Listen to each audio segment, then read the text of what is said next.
부동산 주요 뉴스입니다. 첫 번째 소식입니다. 팔레스타인 무장정파인 하마스의 공격으로 이스라엘에서 무력 충돌이 발생한 가운데 국내 건설사들도 긴장 상태에 들어갔습니다. 러시아와 우크라이나 전쟁 여파가 채 가시지 않은 상황에서 이스라엘과 하마스 간 교전이 장기화하거나 격화할 경우 해외 수주 사업에도 피해가 불가피한 까닭입니다. 자세한 내용 김성근 기자가 취재했습니다. 러시아와 우크라이나 전쟁 여파가 가시지 않은 가운데 이스라엘과 팔레스타인 무장단체 하마스 간 무력 충돌 사태가 터지면서 국내 건설업계가 긴장하고 있습니다. 이번 전쟁이 장기화되거나 중동 지역 전체로 확산될 경우 대외 경제 불확실성 확대로 이어져 금리와 원자재 가격이 요동칠 수 있기 때문입니다. 해외 사업을 전개하는 건설사들은 더욱 노심초사하고 있습니다. 해외 건설 통합정보 서비스에 따르면 올해 들어 지난달까지 국내 건설사들은 해외에서 235억 달러를 수주했는데 이 중 중동 지역 물량만 80억 달러로 34%에 달합니다. 올해 반기보고서 기준 삼성물산 6조 3,800억 원, 현대건설 5조 1,400억 원, 대우건설 5조 8,300억 원의 계약 잔액이 중동에 남아있는 상태입니다. 삼성물산과 현대건설은 함께 네옴시티 프로젝트 중 더 라인의 터널 공사 일부를 수주했으며 현대건설은 6조 5천억 원 규모의 사우디 최대 석유화학단지 건설 사업을 따내기도 했죠. 네옴시티와 같은 대형 사업을 확보해 윤석열 정부 임기 내 해외 건설 연간 수주에 500억 달러를 달성하겠다는 목표에도 빨간불이 켜졌습니다. 코로나19 이후 중동 지역 국가들이 사업 발주 확대를 재개해야 하는 시점에서 이번 전쟁이 발발함에 따라 신규 수주가 원활하지 않을 수 있다는 우려가 나옵니다. 미국 등 서방 국가들이 이스라엘 편을 드는 반면 지난해 한국을 방문해 국내 기업과 많은 MOU를 맺었던 무하마드 빈 살만 사우디 왕세자가 팔레스타인 편에 서겠다고 언급함에 따라 국제 정세는 한치 앞을 내다보기 어려운 상황입니다. 해외 수주 텃밭으로 불리는 중동 지역이 언제 터질지 모르는 시한폭탄이 돼버렸습니다. 뉴스토마토 김성은입니다. 경기도 수원시 일대에서 건물 4, 50채를 소유한 임대인 부부의 전세 사기 의심 신고가 여러 건 접수돼 경찰과 경기도가 진상조사에 나섰습니다. 전세 사기 의혹 사건의 임대인 정 씨 부부와 그의 아들, 관련 법인이 소유한 건물의 전세 피해 신고는 현재 297건입니다. 계약 만기 이후에도 전세 보증금을 돌려받지 못했거나 계약 기간이 남아있지만 보증금을 돌려받지 못할 경우를 우려하는 사례가 줄을 이뤘습니다. 임차인들이 조사한 결과 정 씨 일가 보유 건물은 현재까지 모두 51개이며 이 중 세대수가 확인된 건물은 37개, 674세대입니다. 전세계약금 총액이 파악된 건물은 11개로 이들 건물의 계약금은 도합 333억 원 상당인데 해당 건물들의 계약금과 파악되지 않은 건물까지 합치면 전세계약금은 1,000억 원을 웃돌 것으로 예측하고 있습니다. 지난 3월 인천 미추홀 건축광과 강서구 빌라왕, 구리와 동탄에서 발생한 전세 사기 사건 이후 또다시 대규모 전세 사기가 터진 만큼 경기도는 이번 사건의 피해자들을 대상으로 지원책을 광고할 전망입니다.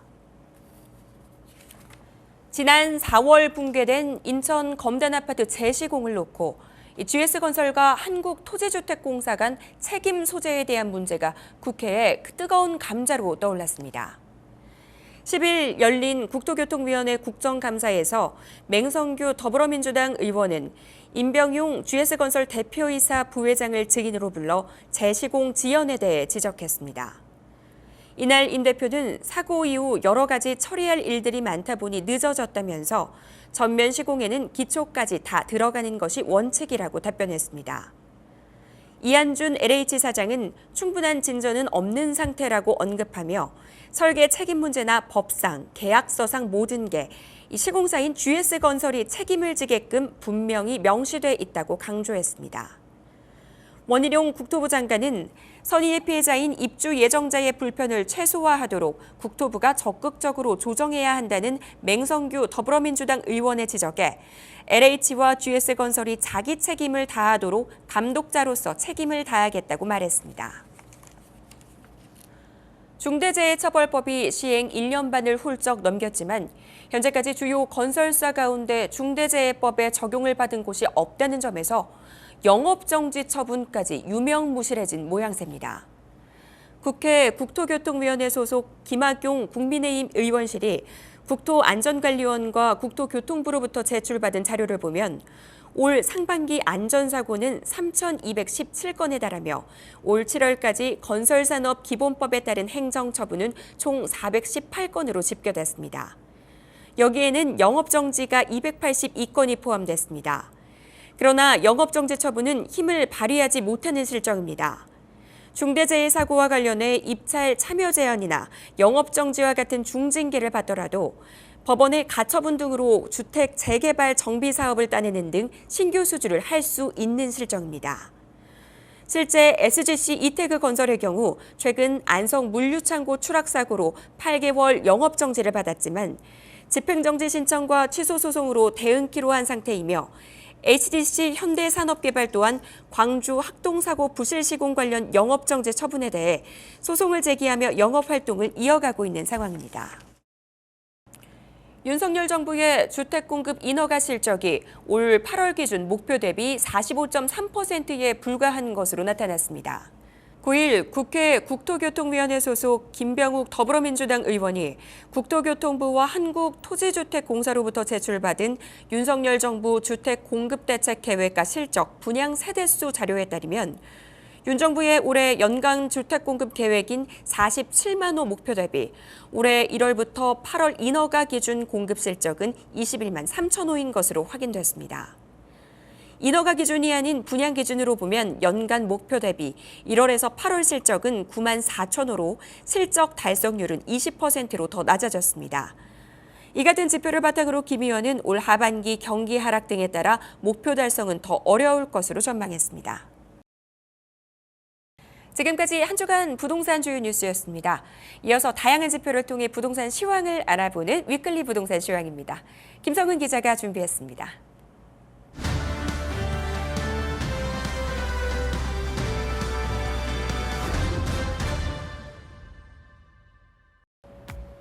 안녕하십니까. 뉴스토마토 김성은 기자입니다. 지표를 토대로 부동산 시장의 주요 흐름을 분석하는 위클리 부동산 시황입니다. 지난주 전국적으로 아파트 가격 상승세가 주춤했는데요. 전세 가격도 함께 상승폭 축소 흐름을 보였습니다. 최근 집값 변동률을 지역별로 자세히 살펴보겠습니다. 10월 2주차 전국 주간 아파트 매매 가격은 0.06%로 전주 0.08%에서 상승폭을 줄였습니다. 수도권은 0.13%에서 0.09%로 상승폭 축소세를 보였습니다. 같은 기간 서울도 0.1%에서 0.07%로 상승 둔화 흐름을 나타냈습니다. 추석 연휴를 지나면서 매수 문의와 거래가 감소한 가운데 시중금리 인상 우려와 주요 단지의 호가 상승세가 둔화되는 현상이 나타나고 있는데요. 서울 강북 14개 구는 0.07%의 오름폭을 보였습니다. 구별로 종로구는 무학동, 홍파동 대단지 위주로 0.14%, 용산구는 이촌동, 이태원동 주요 단지 위주로 0.13%, 동대문구는 전농동, 답심리동, 장안동 선호단지 위주로 강세를 보이며 0.13%의 상승률을 기록했습니다. 성북구는 기름동, 정릉동, 중소형 위주로 0.1%, 마포구는 공덕동, 성산동 위주로 0.08% 상승했습니다. 강남 11개 구는 강북 지역보다 소폭 높은 0.08%의 상승률을 보였습니다. 강서구는 마곡동, 내발산동, 역세권 위주로 올라 0.12%, 영등포구는 물레동, 신길동 위주로 0.12% 상승했으며 송파구, 강동구, 관악구는 각각 0.1%의 오름폭을 나타냈습니다. 서울 외 수도권 지역을 살펴보겠습니다. 인천은 전주 0.07%에서 지난주 0.04%로 상승폭이 줄었습니다. 미추홀구는 용현동, 주안동 구축 위주로 약세를 보이며 마이너스 0.09%, 입주 물량이 쌓인 동구는 마이너스 0.04%로 조사됐습니다. 반면 중구는 운소동, 중산동 위주로 0.15%, 서구는 마전동, 청라동 위주로 0.12%, 연수구는 송도동 등 신도시 위주로 0.04% 상승세를 보였습니다. 경기 지역 또한 0.16%에서 0.11%로 상승세를 줄였습니다. 구리시는 갈매동, 토평동 위주로 하락해 마이너스 0.02%를 기록했으나 경기 남부 주요 지역들은 상승세를 보였는데요. 과천시는 부림동, 중앙동, 선호단지 위주로 0.32%, 안양 동안구는 호계동, 관양동, 중소형 위주로 0.3%, 성남시 수정구는 창곡동, 위례신도시 위주로 0.26%, 안산 단원구는 고잔동, 선부동, 역세권 단지 위주로 0.25%, 부천구는 소사분동, 상동 정비사업 진행 지역 위주로 0.23% 상승했습니다. 지방은 3주 연속 0.03%를 지속하고 있습니다. 충북 0.1%, 대구 0.08%, 강원 0.07%, 경북 0.06%로 상승한 반면 경남과 세종은 보합, 전남과 부산 각 마이너스 0.02%, 제주 마이너스 0.01%로 혼조세를 이어갔습니다. 다음 전세시장을 살펴보겠습니다. 10월 2주차 전국 아파트 주간 전세 가격은 전주 0.13%에서 상승세가 둔화된 0.09%로 나타났습니다. 수도권은 0.23%에서 0.17%로 오름폭이 축소됐으며 서울도 0.16%에서 0.11%로 오름폭이 줄었습니다. 전반적으로 매물이 부족한 상황에서 선호지역 주요 단지 위주로 임차 문의는 꾸준한 것으로 나타나고 있습니다. 그러나 매도자와 매수자의 희망 가격 격차가 좁혀지지 않고 상승 하락 거래가 혼재되면서 지난주 대비 서울 아파트 전세 가격 상승폭은 둔화됐습니다. 강북 지역에서 성동구는 금호동, 옥수동, 역세권 위주로 0.22%, 용산구는 이천동, 산청동 대단지 위주로 0.18%, 서대문구는 홍제동, 부가연동, 선호단지 위주로 0.18%, 은평구는 응암동, 녹번동 위주로 0.16%의 상승률을 기록했습니다. 강남의 경우 강동구가 상일동, 명일동 위주로 0.2%, 송파구는 방이동, 장지동, 중소형 위주로 0.15% 올랐습니다. 서남권에서 영등포구는 당산동 역세권 주요단지 위주로 0.15%, 강서구는 염창동, 가양동, 등촌동 역세권 위주로 0.13%, 구로구는 고척동, 구로동 위주로 0.11% 상승했습니다. 인천은 전주 0.13%에서 0.1%로 오름폭이 줄었습니다. 구별로 중구 0.23%, 서구 0.18%, 남동구 0.17%, 연수구 0.15% 등으로 집계됐습니다. 경기 지역은 0.29%에서 0.21%로 상승세를 축소했습니다. 하남시 0.52%, 화성시 0.5%, 성남 분당구 0.49%, 안산 상록구 0.48%, 광명시 0.39%, 부천시 0.38%로 강세를 보였습니다. 지방의 경우 0.04%에서 0.02%로 상승폭이 둔화됐습니다. 세종 0.17%, 대전 0.1%, 강원 0.05%로 상승했으며 울산은 보합, 제주와 부산 각각 마이너스 0.01%로 하락했습니다. 전국 아파트 가격은 13주 연속 오름세를 보이고 있지만 긴 추석 연휴 여파로 상승폭은 전주 수준에 미치지 못했는데요. 전쟁 등 글로벌 경제 불확실성이 커지면서 부동산 시장 변화에도 관심이 모아지고 있습니다. 지금까지 위클리 시황이었습니다.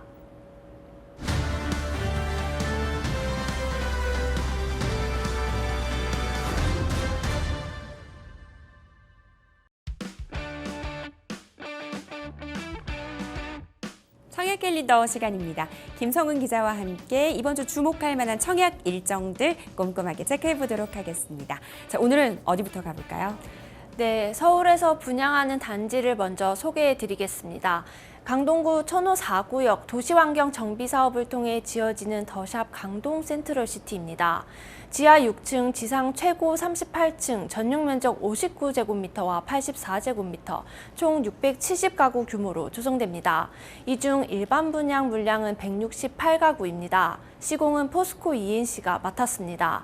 지하철 5호선, 8호선 환승역인 천호역과 5호선 강동역을 도보로 이용할 수 있습니다. 올림픽로, 천호대로, 천호대교, 광진교 등과 인접하고 강일 IC, 암사 IC, 서하남 IC 등 차량 교통망 이동도 편리합니다. 단지 반경 500m 이내 현대백화점, 이마트, 전통시장, 강동 성심병원 등 생활 편의시설이 자리해 있습니다. 한국부동산원 청약홈에서 이달 16일 특별공급을 시작으로 17일 1순위, 18일 2순위 청약을 받습니다. 오는 24일 당첨자를 발표하고 내달 4일부터 6일까지 정당 계약을 실시합니다. 입주는 2025년 12월 예정입니다. 오는 17일에 1순위, 18일에는 2순위 청약을 받는다고 합니다. 관심 있으신 분들은 이러한 스케줄들 꼼꼼하게 체크해 보시면 좋을 것 같습니다. 자, 다음은 어디로 가볼까요? 네, 다음은 경기도 광명으로 가보겠습니다. 서울과 붙어 있고 지역 번호도 서울과 같은 02를 사용해 이른바 준서울로 불리는 곳인데요. 광명시 광명일동 이런 재개발을 통해 트리우스 광명이 들어섭니다. 지하 3층, 지상 35층 26개 동, 총 3,344가구의 대단지로 지어지며 이 중 730가구가 일반 분양으로 공급됩니다. 대우건설, 롯데건설, 현대엔지니어링이 함께 시공합니다. 광명 뉴타운 중심 입지에 자리한 트리우스 광명은 풍부한 생활 인프라를 갖추고 있는데요. 지하철 7호선 광명 사거리역과 1호선 개봉역을 도보로 이용할 수 있고 단지 앞에 버스 정류장이 위치해 대중교통 이용이 수월합니다. 반경 1km 내 광명 전통시장과 롯데시네마를 비롯해 광명시청, 광명시민회관 등 행정기관도 위치해 있습니다. 교육 여건의 경우 단지 내 어린이집과 더불어 광명초, 광명북중, 광명북고가 있습니다. 또한 광명 사거리역 인근 학원과 철산동 학원가를 이용할 수 있습니다. 분양 일정은 16일 특별공급, 17일 1순위, 18일 2순위 청약 순입니다. 당첨자 발표는 이달 24일이며 정당 계약은 내달 6일부터 11일까지 진행합니다. 트리우스 광명은 후분양 단지로 내년 12월 입주를 앞두고 있습니다. 아무래도 우리나라의 경우 부동산 가치와 교육 여건이 때려야 뗄 수 없는 관계인 경우가 상당히 많은데요. 철산동 학원가가 인접해 있다라는 포인트까지 짚어주셨습니다. 자, 다음 지역으로 넘어가 볼까요? 네, 이번 주에는 수도권뿐만 아니라 지방 분양시장에서도 주목할 만한 단지가 많은데요. 경북 구미 도량동 일원에 들어서는 대단지 구미 그랑폴의 대시양부터 살펴보겠습니다. 총 3개 단지, 지하 3층, 지상 최고 40층, 21개 동, 총 2,643가구의 초대형 아파트로 조성됩니다. 이번에는 10개 동 1,350가구의 1단지만 공급됩니다. 시공은 태영건설이 맡았습니다. 구미 첫 민간공원 조성 사업으로 공급되는 이 단지는 축구장 77개 크기의 꽃동산 공원을 품은 공세권 아파트입니다. 공원은 어린이 도서관과 물놀이장, 힐링가든 등 6개의 다채로운 테마 공간으로 꾸며질 예정입니다. 또한 구미시에서도 선호도 높은 주거지인 도량동에 위치해 있는데요. 구미중, 구미고, 구미여고 등 여러 학교를 비롯해 문장초, 야은초 등이 도보거리에 있습니다. 도량동, 봉곡동 학원가도 인접합니다. 경부고속도로 북구미 IC와 들성로 등을 통해 전역으로 이동 가능합니다. 원호지구와 문송지구를 잇는 신흥상권도 걸어서 이용할 수 있습니다. 이달 16일 특별공급을 시작으로 17일 1순위, 18일 2순위 청약을 받습니다. 당첨자는 24일 발표한 뒤 내달 6일부터 9일까지 4일간 정당 계약을 진행합니다. 입주는 오는 2027년 3월 예정입니다. 사실 저희가 이 시간 통해서 보통 수도권 단지 위주로 좀 설명을 드렸었는데요. 이번 주에는 지방에도 눈여겨볼 만한 이 단지가 많다라고 하니까요. 관심 있으신 분들 꼼꼼하게 확인해 주셨으면 좋겠습니다. 자, 다음 지역 어디일까요? 네, 다음은 강원도 동해안에 자리한 강릉으로 가보겠습니다. HDC 현대산업개발이 강릉 아이파크에 이어 견소동 일대에서 강릉 두 번째 아이파크 아파트 강릉 오션시티 아이파크를 공급합니다. 단지 규모는 지하 2층, 지상 17층 15개 동, 총 794가구로 지역 내 대단지에 속합니다. 무엇보다 동해바다 조망권을 갖춘 것이 가장 큰 특징인데요. 송정해변과 연목해변이 단지 바로 앞에 있어 일부 가구에서 탁 트인 동해바다 파노라마 조망이 가능하다는 게 분양 관계자 설명입니다. 해변을 따라 길게 조성돼 있는 솔밭공원과 강릉 안목 해바지 공원도 단지 앞에 있습니다. 도보권에는 지역 대표 관광지로 꼽히는 강릉 카페거리도 자리합니다. 교통 여건으로 해안로, 경강로 등과 인접해 있어 강릉 시내로 이동이 수월합니다. 경강로는 영동고속도로 강릉 IC와 7번 국도 등으로 연결되는 만큼 인근 광역지역 이동도 편리합니다. 단지 반경 약 4km 이내에는 KTX 강릉역이 위치해 있습니다. 청약 접수는 이달 16일 특별공급, 17일 1순위, 18일 2순위 순서로 진행됩니다. 당첨자는 25일 발표하며 내달 6일부터 8일까지 계약을 받습니다. 입주 예정월은 2026년 8월입니다. 강릉 내에서도 하플로 통하는 카페거리라든지 안목해변이 인접해 있는 단지라고 합니다. 강릉 아이파크 살펴봤고요. 자, 다음으로 또 어디 가볼까요? 네, 이번에는 춘천으로 가보겠습니다. 포스코 ENC가 춘천시 소양로 2가 일원에 짓는 더샵 소양 스타리버를 소개해드리겠습니다. 이곳은 춘천 소양 촉진 2구역 재건축 사업을 통해 지하 3층, 지상 최고 26층, 11개 동, 총 1,039가구로 조성됩니다. 이 중 855가구를 일반 분양합니다. 단지 인근에 위치한 경춘선 춘천역을 통해 용산 등 서울 주요 지역을 1시간대로 이동할 수 있습니다. 춘천 속초 동서 고속화 철도가 오는 2027년 개통을 목표로 조성 중이며 서울 양양고속도로 남춘천 IC, 중앙고속도로 춘천 IC 이용도 수월합니다. 단지 주변으로 북한강, 봉의산, 충천평화생태공원 등 녹지 공간도 풍부합니다.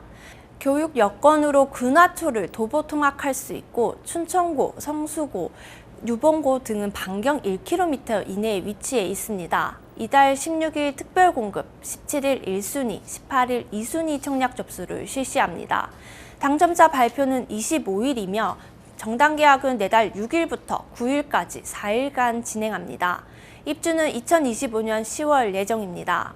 사실 지방의 경우에는 서울과의 접근성 상당히 중요한 포인트라고 볼 수 있겠죠. 용산까지 1시간 정도 걸린다고 또 이 교통 여건까지 짚어주셨습니다. 지금까지 이 청약 접수를 앞둔 아파트들 살펴봤는데요. 이제는 또 이번 주에 발표를 앞둔 단지 살펴봐야겠죠. 굉장히 뜨거웠던 곳이라고요. 네, 인천 서구 검단 신도시에 들어서는 첫 롯데캐슬 브랜드 아파트 검단 신도시 롯데캐슬 넥스티에를 살펴보겠습니다. 이 단지는 지하 2층, 지상 최고 29층, 4개 동, 총 372가구 규모로 롯데건설이 시공합니다. 오는 2025년 예정된 인천 지하철 1호선 연장 신설역이 도보거리에 있습니다. 또한 단지는 각종 문화 집회시설, 대규모 상업시설이 복합적으로 개발되는 검단 신도시 1단계 특화구역 넥스트 콤플렉스에 속해 있습니다. 지난 11일 진행된 1순위 청약 접수 결과 특별공급을 제외한 177가구 모집에 약 2만 건이 접수돼 평균 111.5대 1의 경쟁률을 기록했습니다. 올해 인천 최다 청약 접수와 최고 청약 경쟁률을 보이며 1순위 마감에 성공했습니다. 향후 일정으로 오는 18일 당첨자를 발표하고 이달 30일부터 내달 2일까지 4일간 정당 계약을 받습니다. 입주는 2026년 4월 예정입니다. 지금까지 주요 청약 일정 살펴봤습니다. 청약 캘린더 김성은 기자는 여기서 보내드릴게요. 오늘 도움 말씀 감사합니다. 감사합니다. 부동산 수양센터 오늘 저희가 준비한 내용은 여기까지입니다. 시청해주신 여러분 고맙습니다.